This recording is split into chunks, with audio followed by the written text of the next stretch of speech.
When I've been tempted to think that everyone's talking about me behind my back, God has lovingly reminded me, Kevin, you're not that important.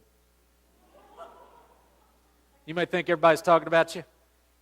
They got better things to do with their time. But we'll imagine that. We'll start thinking that everybody's talking about us behind our back, or that everybody's thinking bad things about us. And then if we do that, we become less and less willing to trust other people. And we have a more and more difficult time developing friendships. All because of what's happening here, folks. All because of how we're using this incredible power called imagination. The future. When some people imagine the future, all they can envision is worst case scenarios. You know people like that? Whenever the future is discussed or it comes about, there's always somebody that has to chime in and let you know what the worst possible scenario could be. Well, I hope this doesn't happen, and it probably won't, but let me tell you, this is what could happen. And they'll go into great detail, and it's just, oh my goodness. It's like a cloud enters the room. And as they imagine these bad things happening in the future, when we do that, then our present attitudes and actions wind up being based on fear. Think about that. Imagining the future limits how we experience the present.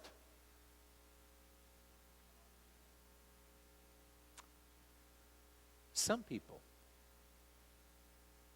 probably most all of us at some point or another,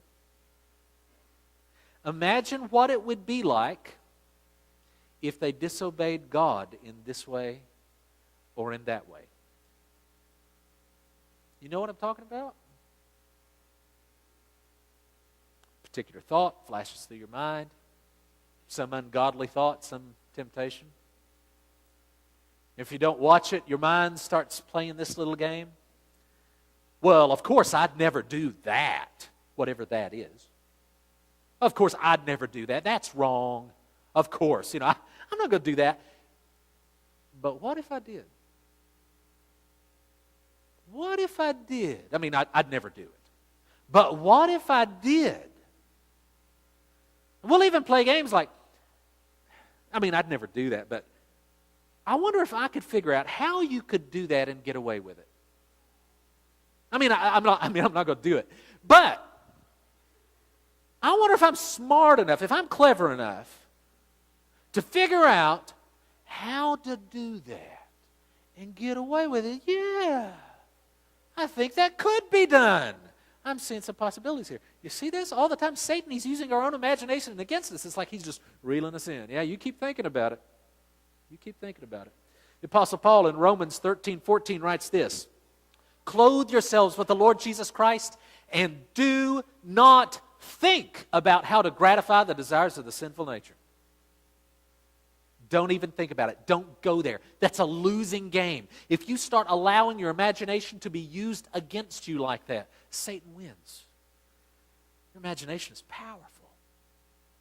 Do you know what an autoimmune disease is? It's where the body's systems actually starts working against itself. Your own body starts attacking you. We'll do the same thing with our imagination sometime. It's almost like we give the keys to our imagination and just put it in Satan's hand. There you go, have a field day. And our own imagination starts working against our ability to walk in faith, to walk in trust, to walk in obedience to God. In 2 Corinthians 10:5, the Apostle Paul mentions that what we need to do is to take captive every thought and make it obedient to Christ. Take every thought captive and make it obedient to Christ. Like I mentioned a minute ago, sometimes you'll just have a bad thought pop in your head. Am I the only one that happens to? Does anybody else have bad thoughts? How many of you have had since the beginning of the sermon, you've had bad thoughts pop in your mind?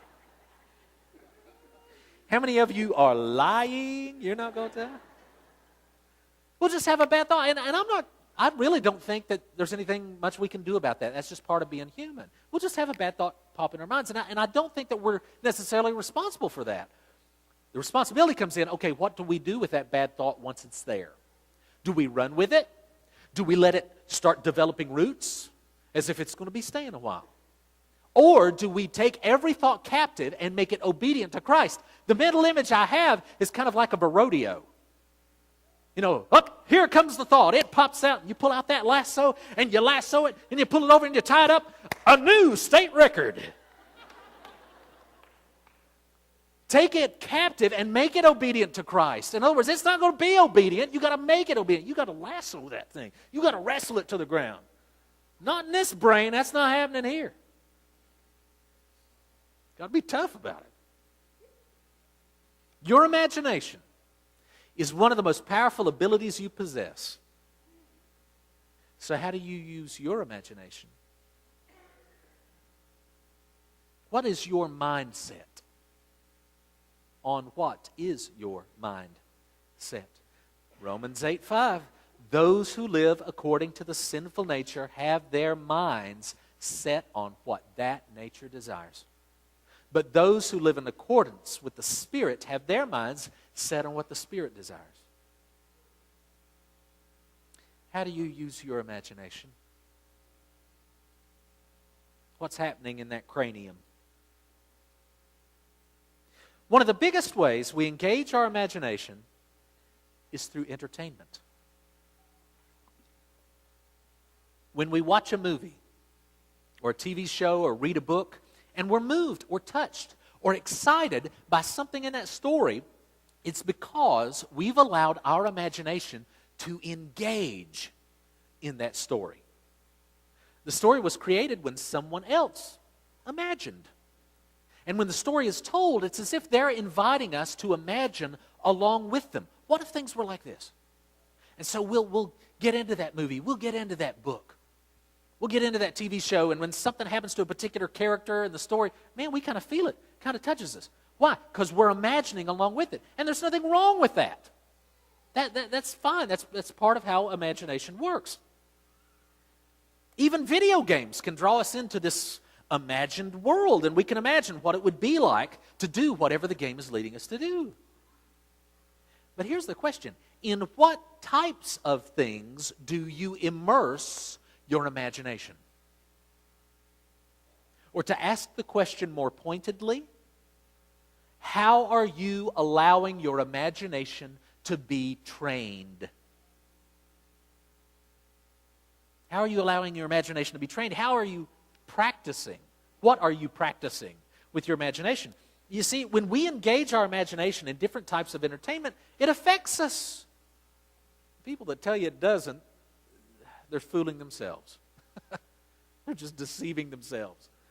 When we engage our imagination in different types of entertainment, it affects us. It can be good, or it can be bad, depending on how we're allowing our imagination to be used.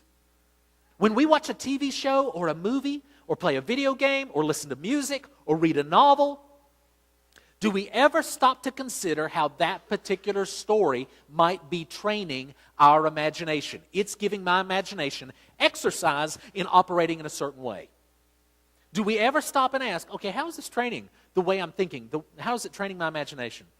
Do we ever stop to ask, for example, what lifestyle is this story promoting? Or what lifestyle is this story ridiculing? What values and priorities are being glorified or promoted by this story? What is the most important thing in life according to this story? You see what I'm getting at? I'm afraid that for most of us, what we do is that we are so passive when it comes to entertainment. We basically, like bumps on a log, we just sit there, just say, okay, just shovel it in.